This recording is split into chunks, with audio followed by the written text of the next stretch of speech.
Game Up Hard Hydration. They make a thirst-quenching adult beverage with a special blend of electrolytes. You know those 4 flavors by now: fruit punch, orange, lemon, lime, and grape. That's right. Full flavor, 110 calories, low carb. So don't have to worry about any of those extra pounds. Enjoy us. UFC 301 this weekend in Brazil. So we're going to have a lot of Brazilians on this card. And looks like a good card, honestly. It's not heavy name value, and it's a bit of a letdown when you look at UFC 300 in terms of name, what we have coming up. But this should be a solid card. Prelims, you got to be a hardcore to really enjoy them. I mean, you got Jack Shore was on there, Karolina Kowalkiewicz, Paul Craig versus Caio. That's not how it's pronounced. Borralha. Borralha is a 15-1-1, 4 KOs, 4 subs, 7 decisions. Paul Craig, 17-7-1. Performance of the night 8 times. This guy, he's a guy that loves his submissions. Going in Brazil, where you think he's going to go up there. I don't know. I have this feeling that Paul, I think he's so good at jiu-jitsu, and if that's where this is going to go, I just got to go with Paul Craig here, round 2. Yeah, I think it was a good idea to put him on this card because if anyone's going to respect his skills on the ground, it's going to be the Brazilians for sure. Yeah.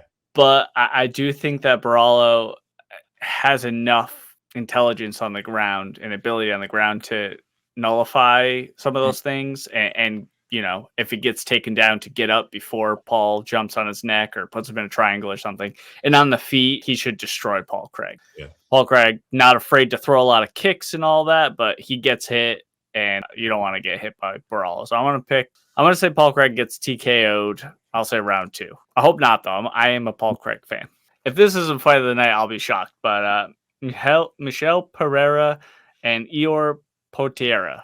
Ihor Poteiria is 20-5, 9 KOs, 6 subs, 5 decisions, 2-3 in the UFC. And Pereira, he's 30-11 and 2. But this guy's got performance of the night 4 times. And what you should know is he is reckless. He is absolutely reckless. He is crazy.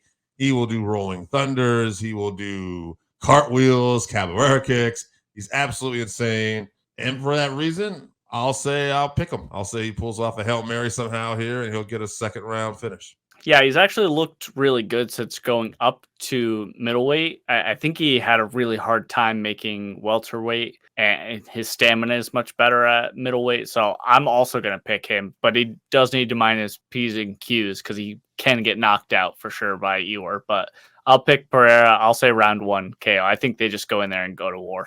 All right, Randy, thank you. Anthony Smith versus Vitor Petrino. Vitor is 11-0. So undefeated, 7 KOs, 1 sub, and 3 decision. But you're talking about a guy with Anthony Smith here with a ton of experience, right? 37-19, 20 KOs, 14 subs, 3 decisions. That's a lot of experience. I think that's just too big of a gap right now. We'll see, but I'm going to go Anthony Smith. And I'm sticking with his round 2 finishes, round 2 TKO. You heard it. No, I think, unfortunately, Anthony Smith, when he does get touched these days, he gets rocked pretty hard. Vitor is an absolute monster, so I think he finishes him. I'll say round 2 KO for Vitor. Co-main event, probably the fight I'm the most excited about overall. Jonathan Martinez versus Jose Aldo making his return. Martinez is 19-4, 9 KOs, 2 subs, 8 decisions, 3 performances of the night. And Aldo, guy's a legend. All right, this guy is 31-8, 17 KOs, 1 sub, 13 decisions. Former UFC featherweight champion, former WEC featherweight champion because he was the champ there for a while too. I believe he has most title defenses too. But interim UFC featherweight champion. Most successful title defenses in UFC featherweight history was 7. So, arguably the featherweight GOAT. Obviously, you could say Volk or Max at this point, because what they did. But Holloway's on that Rushmore. This is bantamweight fight, though. Aldo's took some time off. He is a Hall of Famer, too, listing credentials. Maybe I just have a soft spot for the older guys. I think Martinez is a real threat here, but I'm going to go with Aldo. I'm going to go Aldo by decision. It's a tough ask for Aldo's first fight in 2 years, but he did look very good he had like 3-fight winning streak before fighting Merab, which that fight was pretty close, that he retired after losing. Martinez put together 6 in a row, beating Yanez and Cub Swanson. He had 2 leg kick TKOs in there, which we know Aldo loves leg kicks as well. So I just don't think we know what kind of Aldo we're going to get after this time off. So I'm leaning towards Martinez. I think he uses his range and his speed very well, and he's going to make it tough for Jose. So I'm going to say I'll pick Martinez by TKO in round 3. I hope I'm wrong. I like Martinez, but can't go against Aldo. Main card, Alexandre Pantoja versus Steve Erceg for the flyweight belt. Pantoja, he's the champion. He's 27-5, 8 KOs, 10 subs, 9 decisions, fight of the night twice, performance of the night 3 times. And he's a guy that was always one of the top flyweights, but he's really just gotten better and better now. You know, he looked better against Brendan Moreno when he won the title, and I just don't. It doesn't look like anybody's going to be really able to touch this guy right now. But it's an interesting fight because Steve is 12-1, TKO, 2 KO, 6 subs, 4 decisions, performance of the night twice. But what's most interesting is the guy's only been in the UFC for 9 months. All right, this is like his 3rd. He's had 3 fights already. 3 fights. Yep. Yeah, 4 this fights. 4. 8 days notice.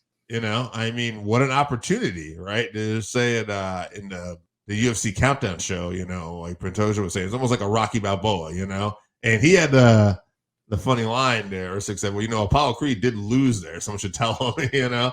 And it's a great opportunity. And if you watch that countdown special, you really do like this guy. Like Steve Erceg seems like a really nice guy.